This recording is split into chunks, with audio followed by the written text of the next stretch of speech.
If you were seeing this video between July 30th, 2025 and January 2nd, 2026, stop scrolling. This is everything that you need to know now that Chiron is stationed retrograde in the sign of Aries. You're probably going to want to save this video so that you can come back to it because 5 months is a really long time to go through a transition. So this is going to be avid and ongoing work that we need to be mindful of. Let me know what Aries placements you have in your natal chart, if you have any, or what house Aries rules, because this will feel the effects of this retrograde. In case you've never heard of this, Chiron is a very important aspect in our natal chart that we don't talk about enough, in my opinion. It's known as the wounded healer, and it is an exceptionally important part of our astrology because it tells us the deepest inner wound that we carry and how we need to heal this wound to be of service to others. Notice how I said heal, not eliminate, not remove, not fix, heal. This isn't about overcoming or eliminating the wound from your story or your timeline. You can't do that.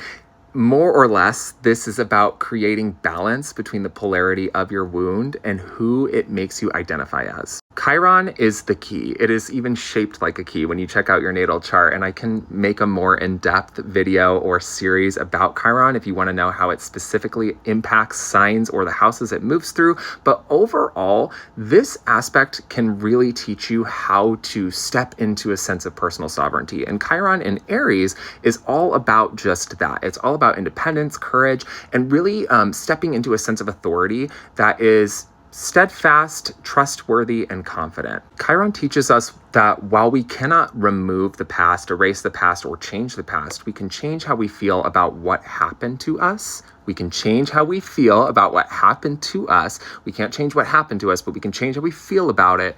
And this is the first step into personal sovereignty. If it helps as well, we went through a Chiron retrograde in Aries at the second half of last year in 2024. So think back towards the end of or middle of the summer all the way to the end of December because this transit was going on. Now, a gentle warning that I will leave you with regarding Chiron retrograding in Aries is that it is very likely that your wounds, the things that deeply trigger you and deeply trigger the most sensitive part of you, are going to be brought to light. Let them be brought to light because your triggers and your wounds are showing you the way to your healing. Most of us try to throw the armor on right over our wounds and try to push through and push on and push forward.